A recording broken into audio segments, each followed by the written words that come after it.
Hello friends, नमस्कार। 5 और 6 जनवरी का करंट अफेयर देखेंगे।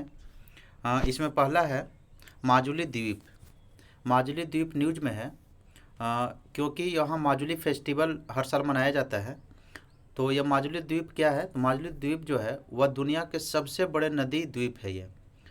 और यह नदी के बीच में द्वीप बना हुआ है। अक्सर यह समुद्र के बीच में होता है, लेकिन यह माजुली द्वीप जो है वह नदी में है। और यह दुनिया का सबसे बड़ा नदी द्वीप है, जो कि असम में है, ब्रह्मपुत्र नदी में। ब्रह्मपुत्र नदी को तिब्बत में सांगपो नदी के नाम से जाना जाता है। तो माजुली द्वीप अक्सर एग्जाम में पूछता है कि माजुली द्वीप या तो कहाँ है, या तो यह सबसे बड़ा नदी द्वीप कौन सा है। तो माजुली द्वीप है, असम में है। नेक्स्ट है, दुनिया का सबसे लंबा ड्राइवरलेस ट्रेन चलाई गई है, जो रियाद में है। रियाद में चलाई गई है, सऊदी अरब। इसकी लंबाई जो है 176 किलोमीटर लंबी है। यह इसका नेटवर्क जो है 176 किलोमीटर लंबी नेटवर्क है, और जो कि दुनिया ड्राइवरलेस है। इसमें बिना ड्राइवर का ये ट्रेन चलाई गई है। नेक्स्ट है बॉर्डर गवास्कर ट्रॉफी। यह भारत और ऑस्ट्रेलिया के बीच में टेस्ट क्रिकेट है। ये टेस्ट क्रिकेट मैच है। तो ये बॉर्डर गवास्कर ट्रॉफी हर साल होता है, जिसमें इस साल जो है भारत का 10 साल बाद हार का ये सामना करना पड़ा है। यानी ऑस्ट्रेलिया जो है 3-1 से यह सीरीज जीत ली है। Border Gavaskar trophy test match का ये ट्रॉफी होता है, और यह एक तरह से बहुत ही शर्मनाक हार हुई है इंडिया की। नेक्स्ट है साइंटिस्ट डॉक्टर राजगोपाला चिदम्बरम का निधन हो गया। और यह इनकी जो भूमिका अगर देखा जाए तो वो बहुत ही अहम रहा है। यह भारत के मुख्य वैज्ञानिक सलाहकार के रूप में रह चुके थे। और 1974 के न्यूक्लियर टेस्टिंग जब हुआ था तो उसकी टीम में यह अहम भूमिका निभाए थे। और 1998 में जब पोखरण टेस्ट 2 हुआ था उसमें लीड रोल उसमें निभाए थे ये डॉक्टर राजगोपाला चिदम्बरम।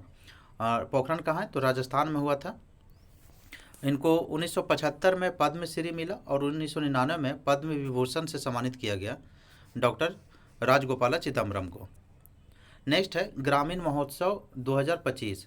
यह जो है ग्रामीण महोत्सव, ग्रामीण भारत महोत्सव आयोजन हो रहा है भारत मंडपम नई दिल्ली में। इसका उद्घाटन मोदी जी के द्वारा किया गया, जो कि 4 जनवरी से 9 जनवरी तक इसका आयोजन होगा। और इस साल का जो मुख्य विषय है विकसित भारत 2047 के लिए आत्मनिर्भर ग्रामीण भारत का निर्माण।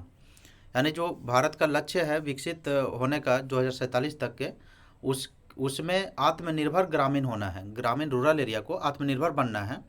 उसी के लिए मतलब विकसित भारत, हमारे ऐसे भी कहा जाता है कि जो भारत है वो गाँव में बसता है। तो जब तक गाँव आत्मनिर्भर नहीं होगा तो भारत कभी भी विकसित नहीं हो सकता है। तो उसी को लक्ष्य के रूप में रखते हुए इसका मुख्य विषय बनाया गया है कि आत्मनिर्भर ग्रामीण जब होगा तो विकसित भारत ऑटोमेटिक हो जाएगा। तो गाँवों में किस प्रकार डेवलप हो, क्या क्या वहाँ आवश्यकता है, इस सब सारे चीज़ों पर वो ध्यान केंद्रित करते हुए यह महोत्सव मनाया जा रहा है। नेक्स्ट है प्रवासी भारतीय दिवस। यह हर 2 साल पर मनाए जाने वाला है। प्रवासी भारतीय दिवस मनाया जाता है।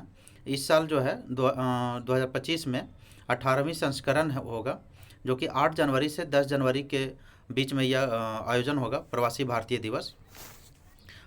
इसका जो होने वाला आयोजन स्थल है भुवनेश्वर को चयनित किया गया है। उड़ीसा की राजधानी है भुवनेश्वर, वहाँ होगा। इसकी शुरुआत इतिहास देखा जाए तो 2003 में पूर्व प्रधानमंत्री अटल बिहारी वाजपेयी जी इसको शुरू किए थे। और यह क्यों मनाया जाता है? क्योंकि 9 जनवरी 1915 को महात्मा गांधी जी जो थे वह अफ्रीका से भारत लौटे थे। तो उन्हीं की याद में यह हर साल 2015 तक के हर साल होता था, लेकिन 2015 के बाद इसको हर 2 वर्ष में मनाने के लिए इसको किया गया कि हर 2 वर्ष पर मनाया जाएगा। तो इसी उपलक्ष्य में 9 जनवरी को जो है प्रवासी भारतीय दिवस के रूप में घोषित किया गया। और इस साल का जो है 18वीं प्रवासी भारतीय दिवस है। तो इसका मुख्य विषय क्या रखा गया है? विकसित भारत में प्रवासी भारतीयों का योगदान। यानी कि भारतीयों का योगदान जो है ना वो विकसित भारत के लिए अहम है।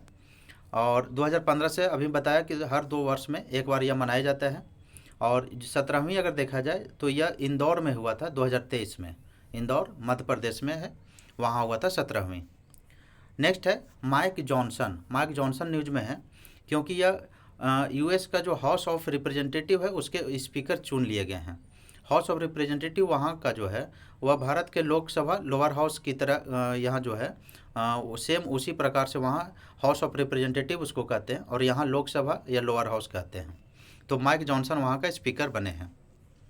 नेक्स्ट है खो खो विश्व कप, यह पहला होगा, पहला खो खो विश्व कप का आयोजन होने वाला है 13 से 19 जनवरी के बीच में, जो कि इंदिरा गांधी इंडोर स्टेडियम दिल्ली में होगा। और इसका शुभंकर लॉन्च कर दिया गया है जो तेजस है और तारा है। इसका शुभंकर मोस्ट इम्पॉर्टेंट है, तेजस और तारा।